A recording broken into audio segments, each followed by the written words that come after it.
বাবাকে না জানিয়ে একটা ডিভোর্সি মেয়ে বিয়ে করেছে। এতে কোনো সমস্যা ছিল না। ভাইয়া হয়তো ভাবির সৌন্দর্য দেখে বিয়ে করেছিল, কিন্তু ভাবির আচার ব্যবহার আমাদের সুখের সংসারে অশান্তি নেমে এসেছে। আমার বয়স খুব কম হলেও আমি ভাবির সকল কর্মকাণ্ড বুঝতে পারি, কিন্তু ভাবির এরকম বাবা মায়ের উপর অত্যাচার আমার কিছুতেই সহ্য হতো না। আর ভাইয়া তো চাকরির কাজে শহরে থাকতো। একদিন ভাবিকে হোটেলে নিয়ে গেলাম, আর হোটেলে নিয়ে যা করেছিলাম তা শুনলে তোমাদের মাথা গরম হয়ে যাবে। তাহলে মূল ঘটনাটি বলি।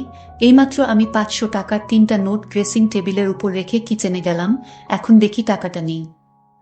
সোহান, টাকাটা কি তুমি নিয়েছ? ভাবির এই কথা শুনে আমার মাথা জ্বলে উঠল। শেষ পর্যন্ত চোর বানিয়ে দিল আমাকে। ছি!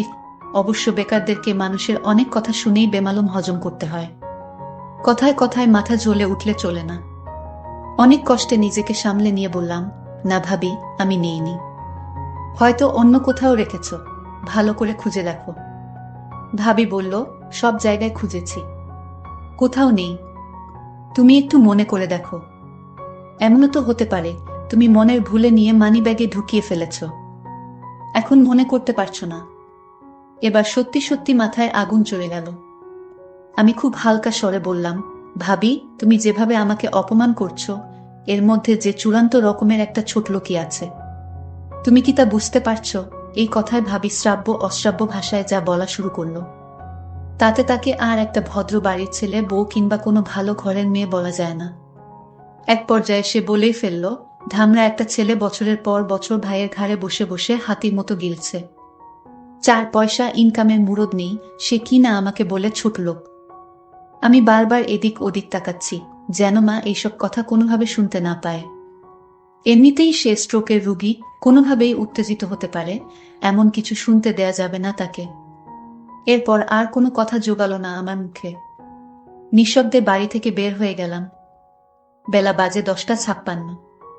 রোদ তেতে উঠেছে। আষাঢ় মাস, অথচ বৃষ্টির নামগন্ধও নেই।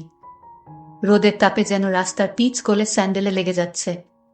এখন কোথায় যাব আমি? লকডাউনের ভেতর কারো বাড়ি যাওয়া যাবে না। আমাদের বাড়িটা চাঁদপুর শেরশাহ সুরি রোডে। এখান থেকে হেঁটে হেঁটে রেসিডেন্সিয়াল কলেজের পাশ দিয়ে চন্দ্রিমা উদ্যানে চলে যাওয়া যায়। বসার জন্য খুব নিরিবিলি একটা জায়গা। আমার একটা নিরিবিলি জায়গায় এখন সবচেয়ে বেশি দরকার। খুব কঠিন একটা সিদ্ধান্ত আমাকে নিতে হবে, এবং সেটা আজই, এখনই। একটা ভবনের পেছন দিকে লেকের পাড়ে নিরিবিলি একটা জায়গা দেখে বসে পড়লাম। সংসারের হিসাবটা কিছুতেই আর মিলছে না। অল্প কিছু দিনের ভেতর সবকিছু কেমন এলোমেলো হয়ে গেল। অথচ আমাদের সংসারটা ছিল ছবির মতো সুন্দর, গোছানো, পরিপাটি। সেই ছবির রং ঝাপসা হতে শুরু করলো এক সময়। বাবা মারা গেল প্রায় 5 মাস হতে চলল। এরপর থেকে সেই ছবির শুধু ফ্রেমটাই রয়ে গেল, বাদবাকি সব হারিয়ে গেল কোথায় যেন। এই তো সেদিনের কথা, আমরা দুই ভাই আর বাবা মা মিলে একসাথে ক্যারাম খেলেছি। বাবা একটু সময় বের করতে পারলেই ফুরুত করে ঘুরতে গিয়েছে আমাদেরকে। বাড়িটা সারাক্ষণ হাসি আর আড্ডায় গমগম করত। আর আজকের অবস্থা দেখলে নিজেই অবাক হই। মনে হয় আদৌ এইটা আমাদের বাড়ি। ভাইয়া পড়ালেখা শেষ করার পর 19 সালের জুলাই মাসে একটা মাল্টি ন্যাশনাল কোম্পানিতে উচ্চ পদে চাকরি নিল। ভালো বেতন, মতিঝিলে অফিস। এর মাস খানিকের মাথায় কাউকে কিছু না জানিয়ে হুট করে এক সন্ধ্যায় ভাবিকে নিয়ে উপস্থিত। তারা নাকি গোপনে কাজী অফিসে গিয়ে বিয়ে করেছে। ভাবির বাড়ি কুমিল্লার বরুড়ায়। ফেসবুকে পরিচয়, সেখান থেকে প্রেম, আর তারপর বিয়ে। ভাবির এর আগেও একটা বিয়ে ছিল, সে পর আমার ভাইয়ার সাথে তার পরিচয়। আমরা সবাই খুব আপসেট হলাম এই ঘটনায়। ভাইয়ার মতো একটা চমৎকার গোছালো এবং দায়িত্বশীল ছেলে কাউকে কিছু না জানিয়ে এভাবে বিয়ে করে ফেলবে, এটা মানাই যায় না। আর তাছাড়া আমাদের বাড়িতে যদি অমত করার মতো কেউ থাকতো তাহলে ভিন্ন কথা ছিল।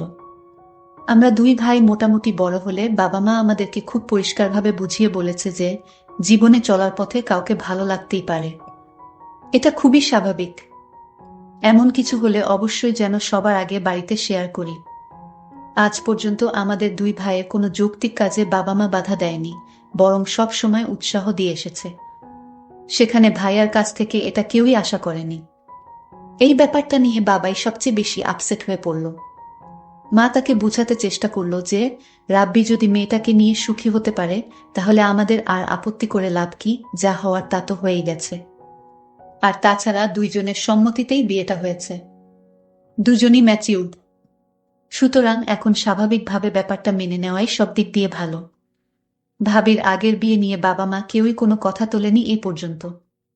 ডিভোর্স একটা মেয়ের জীবনের খুব দুর্বল একটা জায়গা। সুযোগ বুঝে এই জায়গায় খোঁচা দেয়া কোনো ভালো মানুষের কাজ না। মা শুধু ভাইয়াকে আড়ালে ডেকে নিয়ে সেই রাতে বলেছিল, রাব্বি, তোর বাবার মনে এত বড় দুঃখ দিলি, তার কত পরিকল্পনা তোর বিয়ে নিয়ে। খুব ধুমধাম করে বড় ছেলের বিয়ে দিবে, আনন্দ ফুর্তি করবে। মানুষটা খুব কষ্ট পেয়েছে রে, স্রেফ এইটুকুই। অবশ্য ভাইয়া সেই রাতে মাফ চেয়েছিল বাবা মার কাছে। তারপরও বাবা কেমন চুপচাপ হয়ে গেল। এরপর থেকে কখনো আগের মতো সেই চঞ্চল মানুষটাকে আর দেখিনি। মাস তিনেক মোটামুটি ভালোভাবেই চলল সংসারটা। এরপর সাজানো সংসারে একের পর এক ঝড় আসা শুরু হলো। সেই ঝড়ে আমাদের স্বর্গের সেই বাড়িটা তছনছ হয়ে গেল। ভাবির সাথে মার তেমন বনিবনা হচ্ছিল না। একটা পর্যায়ে সংসারের শান্তির জন্য মা সবকিছু ভাবিকে বুঝিয়ে দিয়ে অবসর নিলেন। তবুও শান্তি এলো না। ভাবি চাইল তার আলাদা একটা সংসার, যে সংসারে শ্বশুর শাশুড়ি আর দেবরের মতো বাড়তি ঝামেলা থাকবে না। আমাকে ভাবি নিজে টাকা লুকিয়ে আমার উপর ছাপিয়ে দিয়েছে। ভাইয়া যেন আমায় ভুলে বুঝে আলাদা হয়ে যায়, এই জন্য। এটা আমি বুঝতে পেরেছিলাম। যখন এইভাবে ভাবি আমাকে পাশাতে পারল না, তখন ভাবির মনে অন্য চিন্তা ভর করল। আমি সব সহ্য করতে পারি, কিন্তু মা বাবাকে নিয়ে কোনো কথা আমি সহ্য করতে পারি না।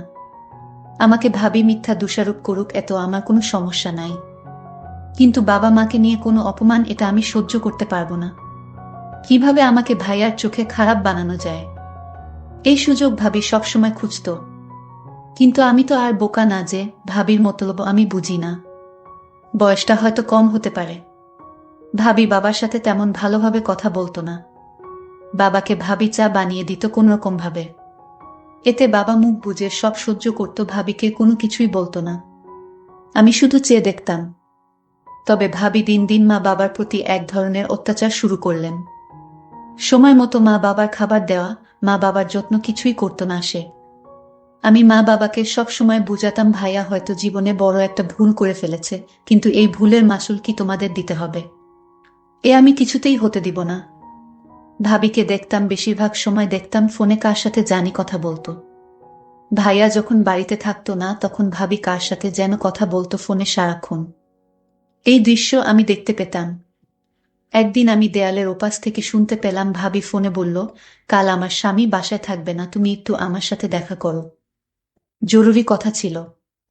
ভাবির এসব কথা শুনে আমি চমকে উঠি। তার মানে ভাইয়াকে এভাবে ভাবি ফাঁকি দিয়ে চলেছে, আর ভাইয়া কিছুই বুঝতেছে না।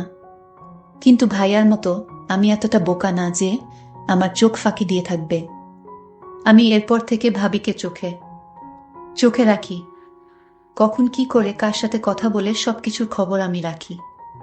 অন্য একদিন ভাবি ফোনে বলল, কাল কিন্তু তোমার আসতেই হবে। আমি এই দিন বাড়ি থেকে এক পাও নড়লাম না। আমি আজ দেখব ভাবির ঘরে কে আসে। আমি অপেক্ষায় রইলাম লোকটিকে দেখার জন্য।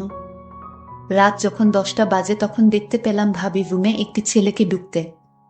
ছেলেটি ভাবিকে বলছে, তুমি কেন এখানে পড়ে আছো?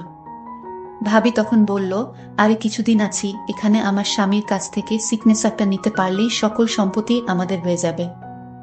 আমরা এই বাড়িটি বিক্রি করে অন্য কোথাও একটা বাড়ি রাখব, আর আমরা সুখে জীবন যাপন করব। ছেলেটি বলল, কখন করবে? আর কিছুদিন ধৈর্য ধরো প্লিজ, আমি একটা সুযোগ খুঁজতেছি। তারপর তারা দুজন দেখলাম ঘনিষ্ঠ হতে লাগলো। আমি জানালার পাকা দিয়ে তা ভিডিও করে ফেলি। এখন কোথায় যাবে ভাবি, তুমি তো আমার হাতে ধরা। তোমার সমস্ত প্ল্যান আমি মোবাইল দিয়ে রেকর্ড করেছি ভাবি। এখন আমি তোমাকে যে কি করব তা তুমি কল্পনাও করতে পারবে না ভাবি। সামনে তোমার খারাপ সময় আসছে ভাবি। তোমার এরকম প্ল্যান আমার আর বুঝতে বাকি নাই।